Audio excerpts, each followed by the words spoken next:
सुरुवातीला बातमी येते सैन्य भरतीच्या पेपर फुटी संदर्भातली। या प्रकरणाची आता गंभीर दखल घेण्यात आलेली आहे आणि ही परीक्षाच रद्द करण्यात आलेली आहे। पुणे, नागपूर आणि गोव्यातनं हा पेपर फुटण्यात आला आणि त्याच्यानंतर अटक सत्र देखील सुरू झालेलं आहे। अनेक आरोपी सैन्याशी संबंधित असल्याचंही समोर येत आहे। 18 आरोपींसह एकूण 350 विद्यार्थी ज्यांना अटक झाली आहे। रजत वशिष्ठ आपल्यासोबत आहेत। रजत, काय अपडेट्स मिळतात या पेपर फुटी संदर्भातले?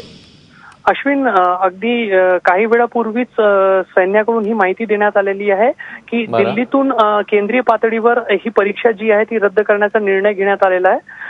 तसं पाहिलं तर सगळ्याच ठिकाणी आज सकाळी ही परीक्षा पार पडलेली होती। नागपूरमध्येही सुमारे 860 परीक्षार्थींनी ही परीक्षा दिलेली होती। मात्र ज्याप्रमाणे पेपर लीक झाल्याची माहिती समोर आलेली होती त्याच्यानंतर पोलीस अधिकाऱ्यांकडून जी माहिती मिळालेली आहे त्याच्या आधारावर संरक्षण विभागानं हा निर्णय घेतल्याचं सांगितलं जात आहे। त्यामुळे काही दिवसानंतर ही परीक्षा जी आहे ती पुन्हा घेतली जाणार आहे। पुणे झोन मध्ये पुण्याला, गोव्याला आणि नागपूर अशा 3 ठिकाणी ही परीक्षा पार पडलेली होती आणि त्याच्या आधी या संपूर्ण जे इच्छुक परीक्षार्थी आहे त्यांची फिजिकल टेस्ट आणि मेडिकल टेस्ट घेण्यात आलेली होती। त्यामुळे नक्कीच एक मोठा हादरा जो आहे तो या पेपर फुटीमुळे बसलेला आहे आणि आता परीक्षा पुन्हा घेण्याचा निर्णय घेण्यात आलेला आहे। अश्विन, रजत, धन्यवाद या सगळ्या सविस्तर माहितीबद्दल। दरम्यान या पेपर फुटी प्रकरणी अनेक जणांना पुण्यामधनं अटक झालेली होती। याचा आढावा घेतलाय आमचे प्रतिनिधी मिकी घई यांनी। सैन्य भरतीचे पेपर लीक झाल्याची धक्कादायक बातमी समोर आली। महाराष्ट्रासह गोवामध्ये रात्रीपासूनच ही छापेमारी सुरू झालेली आहे। पुण्यातील हडपसर परिसरातील बेकराई नगर या ठिकाणी संस्कार जो हॉल आहे या ठिकाणी आरोपीने या मुलांना जवळपास 70 ते 80 मुलांना या ठिकाणी बोलवण्यात आलेलं होतं। या हॉलमध्येच या ठिकाणी ते रात्री मुक्कामी होते।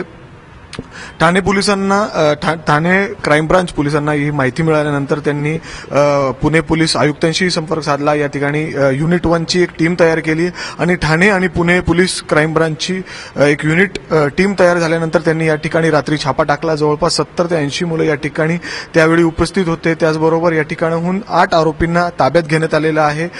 धनाजी जाधव हा जो एक त्याच्यामध्ये मुख्य आरोपी आहे, संतोष शिंदे तो देखील एक मुख्य आरोपी यामध्ये आहे।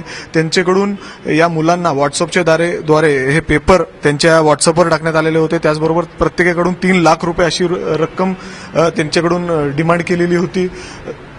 अशा प्रकारे पेपर लीकची बातमी समोर आल्यानंतर पोलिसांची मोठी कारवाई समोर केली जाते। ठाणे पोलीस अजून देखील या ठिकाणी पुण्यात आणि हडपसर परिसरामध्ये आहेत। त्यांचे अजून देखील कारवाई या ठिकाणी सुरू आहे।